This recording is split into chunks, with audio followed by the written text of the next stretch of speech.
Take a close look at Fatal Fury for the Mega Drive, Sega Genesis, and it's not going to be a video made to put this game down, because I know what it is. I grew up with it, and this is what I played back in the day. I had a Sega Genesis, and if you wanted to play anything that was like the arcade, this is what you had.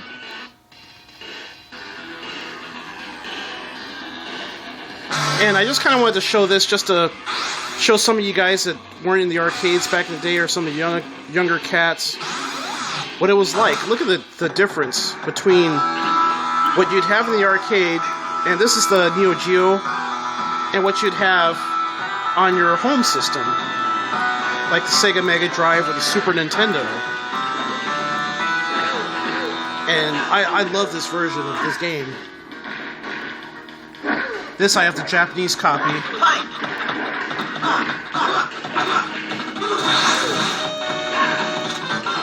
And I don't know what it was back in the arcade, but I just always loved Fatal Fury. I walked into this pool hall that we had down the street from us, and I saw this playing. And I just remember how great the sound was. Like, the Neo Geo had awesome sound. It just had this really cool sound. And it was just a new fighting game. It was something other than Street Fighter. I played this game a lot in the arcade. It was one of my favorite games. So naturally, once you have your home system, you want to get a translation. You still see the character sizes retained from the arcade. Stuff going on in the background. Sound quality is not as good because you're dealing with an arcade machine, and at that time had unlimited ROM capacity. The 330 mega in 1991 was insane. That was a lot of memory. And this game right here is 55 megs.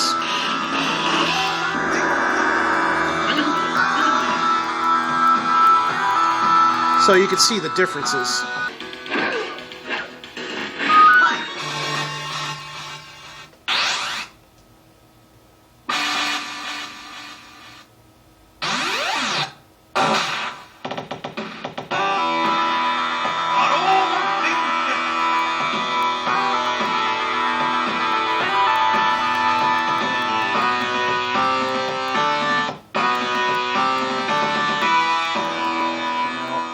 For the Genesis, and meg size, I think this game was a 12 megabit game. Correct me if I'm wrong. I think it was 12 megabit. I don't think it was 16 megabit like Street Fighter 2 on the Super NES. So I think this was used a little less memory.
So in the arcade, if you joined in, you can beat up on the second player, or the CPU actually.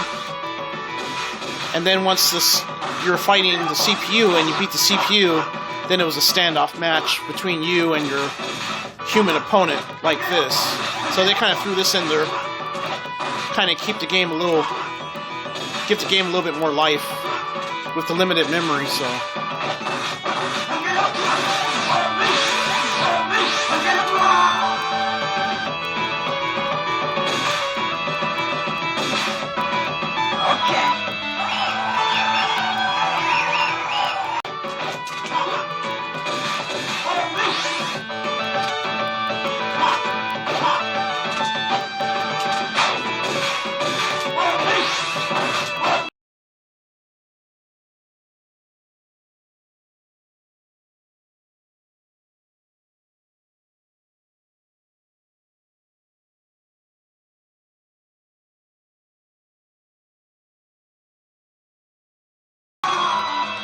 cool, even in this version, when Joe Higashi does his tiger knee, he's got this big tiger aura. I thought that was a really cool touch they did.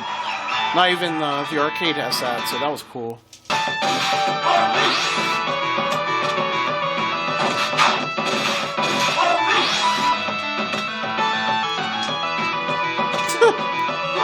Got a little pattern.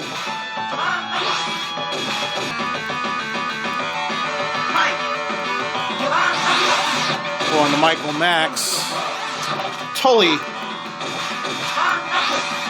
different from the arcade. Of course, Michael Max's stage is not supposed to be a two-plane stage, but the home version it is.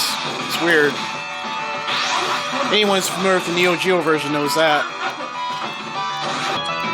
Now, one thing about Fatal Fury, it's nowhere going to be near the perfection that Street Fighter was, but you got to understand this is the early days of the fighting game, so it was kind of hard to get that formula exactly right.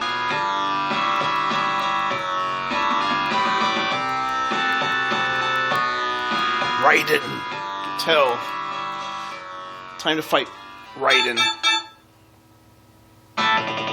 So they kept Raiden, but nowhere near as huge as the Neo Geo, but at least he's in here. And you can throw Raiden. Impossible in the arcade version.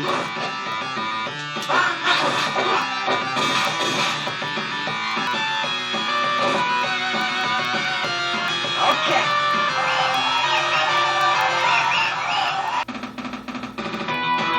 Already at the end of the game. No Billy Khan.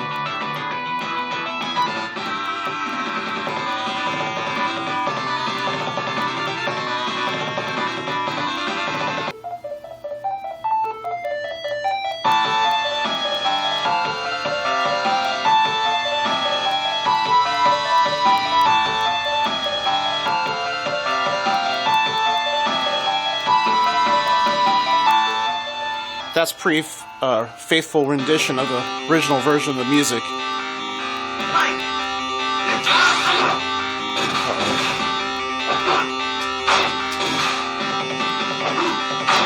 Nice.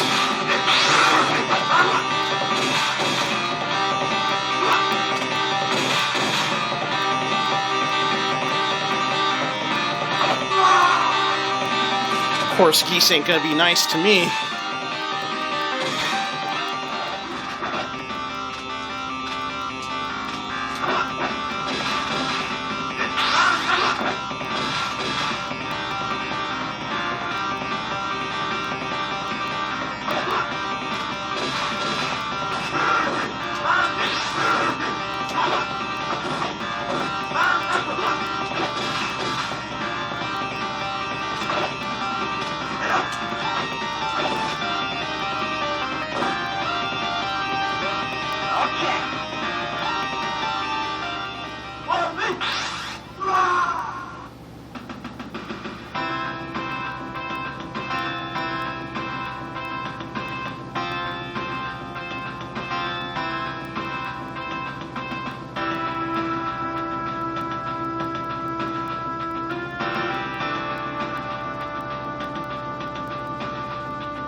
Fatal Fury for the Genesis. Thanks for watching.